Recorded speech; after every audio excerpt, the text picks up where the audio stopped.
lot of us, a new year means a new list of things to try to accomplish, like scrapbooking, maybe getting those projects checked off that list. But my next guest is going beyond the usual checklist or goal-setting strategy to help us create what she calls a culture of change. Just that label is inspiring. Studio 5 contributor and Back to Basics founder Connie Sokol is joining me. A culture of change? I love it. Does that just sound good? Are you one of those people that loves change? I do.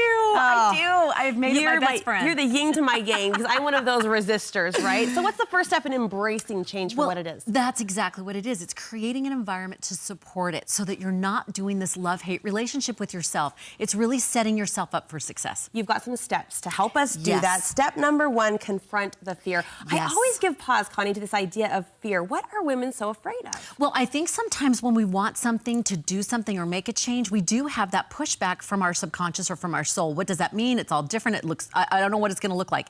And it was like last year I got together with some friends and we were talking about this very thing, confronting different fears that come up. And one friend just gave me some great questions. She said, first, identify the fear so it's not this amorphous thing. And then the next question was, is there evidence in your life that that is true? And then if there is, does believing this bless my life? And if it doesn't, what about the opposite? Would the opposite bless my life? So like when you think about being scared to go do something because what if I fail, epic fail? Well, what if the opposite is true? If I was gonna totally succeed, how would I feel? What would I do? How would I act? I mean, it really shifted the way that I looked at some things. I am taken with that phrase, does believing this bless my life? Yes, and it has really blessed my life because then sometimes we have lenses we look through and they're so familiar that we get off on a track before we even realize it. So confront that fear. People I know ask you, and it's a question that's thrown out, especially this time of year all the time, what's the secret to change that lasts? And you say you have to connect that change to a greater purpose. Absolutely. In fact, in 20 years of teaching hundreds of women life planning principles, I'm telling you what I see is we do this sort of isolated knee-jerk, stab a pencil in the paper, lose 15 pounds, right? But it doesn't work because it doesn't stay sustained. We don't have purpose, motivation, or emotion that will sustain through the obstacles that are going to come. So we have to connect it. I ideally like doing a life plan, a life paragraph, but a really simple exercise is just to ask yourself like a simple equation.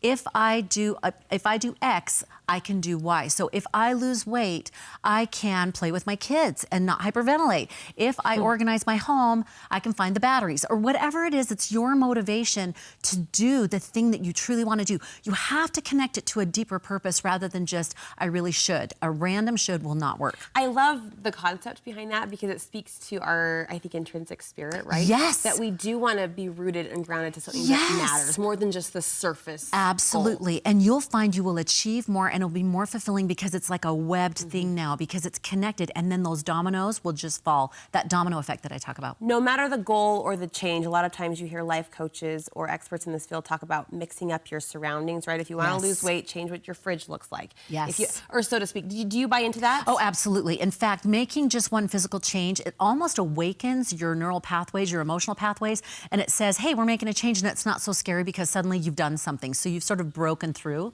It's wonderful. In fact, just Monday, I went into my bedroom, saw my desk, the hideous piles, the Legos that my toddler got. Hold on, that's not hideous. Okay, look at that now. And look, do you see the scratches? I love that. That's my kids' stuff on my awesome desk that I will never sand out. But now it's clean. And I should have done it before because it was hideous. And after doing that, man, I was ready to take on the world. There's a real thing about that. And UCLA has actual studies on that when your house feels like it's more of a restoration place, it's not a place of unfinished projects, it's more, of a clean place, it's not a place of unfinished projects, so that you have more energy and more desire to do things. And it's contagious. So my sister and I tackled her pantry last week. She'll love that I shared this, but the before and after was really good. And I called her a few hours later and said, are you standing in the doorway staring at your beautiful pantry? She goes, no, I've tackled the whole house. I'm on a rampage. It's kind of contagious. That is. Purging and cleaning and clearing. Oh, yes. And it's a mental and emotional thing as well. And that is a really powerful thing to do to create that change. I love this final point. You say if you want to make lasting change, surround yourself with change cheerleaders. Absolutely. What kind of woman, Connie, makes a good change cheerleader? You know, it's the one that buys into your enthusiasm. She'll tell you if she thinks you're totally off base, but she totally supports you.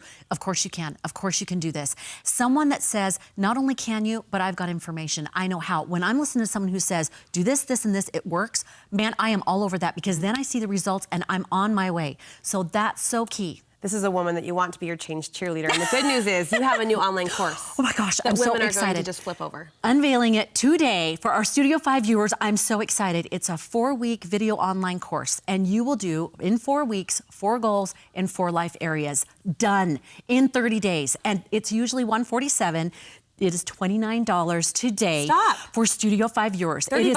I'm not joking. It is a no-brainer. In fact, it gives me goosebumps. I want you to make the changes. And so I've done it. So go ConnieSokol.com, big button. You can't go wrong. Press it. You're on your way. Connie is the woman to help you make those changes. Thank you.